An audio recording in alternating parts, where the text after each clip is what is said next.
Motivasi dari kisah Maryam untuk ibu single parent. Menjadi single parent atau orang tua tunggal bukanlah hal yang mudah.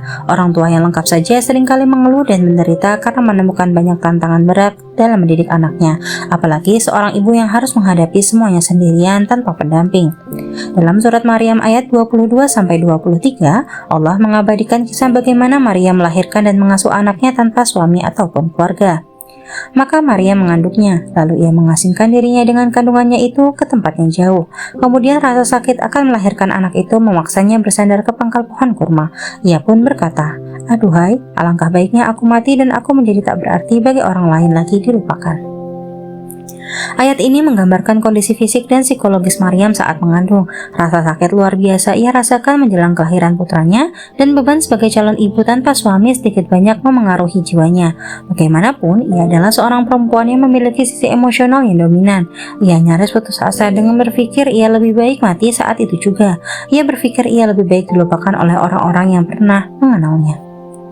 Kesedihan Maryam bukanlah disebabkan sakit fisiknya saja, tetapi kenyataan hidup yang harus ia hadapi membuatnya nyaris putus asa. Dapatkah Anda membayangkan bagaimana Maryam menjalankan masa-masa hamilnya dan menghadapi proses kelahiran anaknya dalam keadaan terasing, sendirian dan tanpa keluarga di sisinya?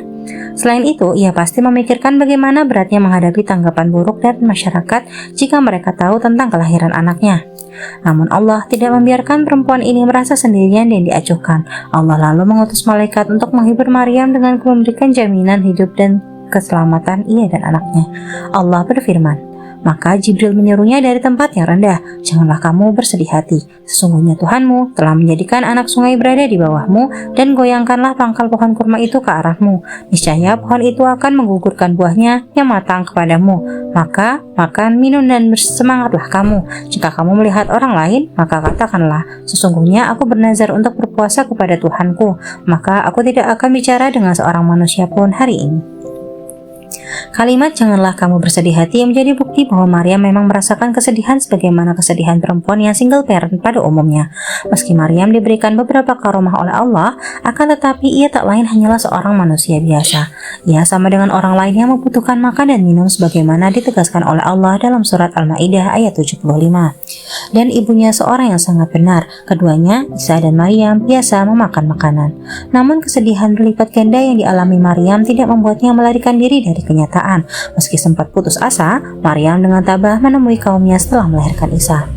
Maka Maryam membawa anaknya kepada kaumnya dengan menggendongnya. Kaumnya berkata, "Hai Maryam, sesungguhnya kamu telah melakukan sesuatu yang amat mungkar. Hai saudara Harun, ayahmu sekali-kali bukanlah orang jahat dan ibumu bukanlah seorang pezina."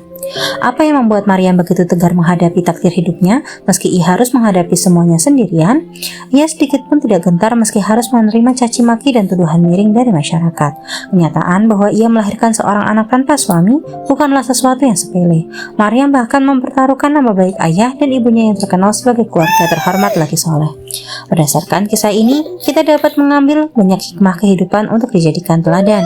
Lebih lagi para ibu yang melahirkan dan membesarkan anaknya sendirian. Perlu digarisbawahi bahwa rasa sedih, kesepian, merasa dilupakan dan tidak berguna adalah gejolak jiwa yang normal dan wajar sebagaimana yang digambarkan dalam kisah Maryam tadi. Perasaan-perasaan seperti itu bukan hanya dialami oleh ibu-ibu single parent, tetapi juga yang memiliki pasangan sekalipun. Sebagaimana yang diketahui, ketika seorang perempuan mengandung, terjadi perubahan drastis dalam tubuhnya. Perubahan fisik ini memicu terjadinya perubahan hormon dalam tubuh. Hormon-hormon ini lantas mengaruhi psikologis perempuan sehingga ia menjadi lebih peka, sangat mudah tersinggung, atau yang lebih parah, morning sickness hingga baby blues.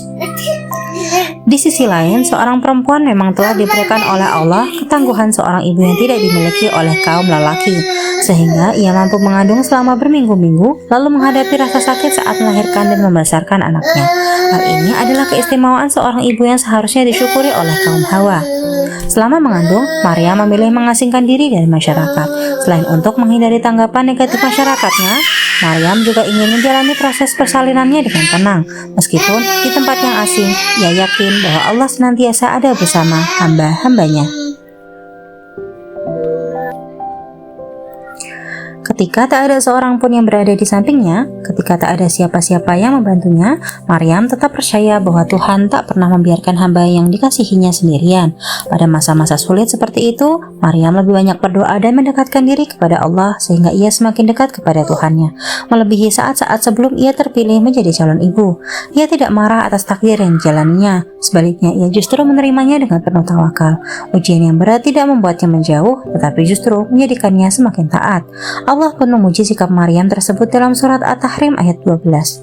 Dan Maryam putri Imran yang memelihara kehormatannya, maka kami tiupkan ke dalamnya rahim sebagai sebagian dari ruh ciptaan kami, dan dia membenarkan kalimat-kalimat Tuhannya dan kitab-kitabnya, dan ia termasuk orang-orang yang taat. Setiap orang tua memiliki masalah dan tantangannya berbeda-beda dalam menyiapkan kelahiran dan proses pengasuhan anaknya. Bagi ibu yang single parent, tantangan yang harus dihadapi mungkin 2 kali lebih berat. Namun hal tersebut justru mendorong ibu untuk menjadi 2 kali lebih tangguh, 2 kali lebih sabar, dan 2 kali lebih mandiri dari orang tua yang lengkap. Ketika anak lahir, seorang ibu menghadapi masa-masa yang lebih berat lagi. Tanpa keberadaan suami, seorang ibu terpaksa mengerjakan tugas dan kewajiban kepala rumah tangga dalam mencari nafkah bagi anaknya. Di satu sisi, ia harus menjalani tugasnya sebagai seorang ibu yang membesarkan anaknya. Di sisi lain, ia bekerja mengumpulkan harta untuk membiayai rumah tangganya. Dari kisah Maryam, kita dapat menyimpulkan bahwa satu-satunya pegangan hidup yang paling kuat adalah agama. Inilah modal penting yang menghindarkan para ibu dari frustasi dan kelelahan jiwa. Mengandung dan membesarkan anak adalah bagian dari jihad. Jika seorang ibu mampu menjalankan semua protes itu dan ketaatannya kepada Allah, memperbanyak zikir adalah salah satu obat jiwa. Adanya anak jangan sampai menjadi penghalang untuk senantiasa mengingat Allah. Hai orang-orang beriman, janganlah hartamu dan anak-anakmu melalaikan kamu dari mengingat Allah. Karena siapa yang berbuat demikian, maka mereka itulah orang-orang yang merugi. Dengan mendekatkan diri kepada Allah, maka Allah pun akan dekat kepada kita sehingga masalah seberat apapun dapat dihadapi dengan ikhlas dan tabah. Sebuah kalimat bijak mengatakan, jangan katakan saya punya masalah besar, tapi katakanlah saya punya Tuhan yang maha besar. Nilai plus yang didapatkan dari ketaatan tersebut tentu saja akan memengaruhi jiwa bayi yang dikandung ibu. Bayangkanlah bahwa bayi dalam kandungan itu ikut beribadah dan mendoakan ibunya. Pikirkanlah hal-hal yang positif seperti ketika ia besar nanti dialah yang akan menggantikan sosok ayahnya atau hal indah lainnya. Tak perlu menyesali kesedihan karena kesedihan adalah sesuatu yang dibutuhkan untuk merasakan kebahagiaan. Meski tanpa seorang suami, ibu single parent juga mempunyai hak yang sama untuk berbahagia dan melahirkan seorang anak yang soleh dan solehah.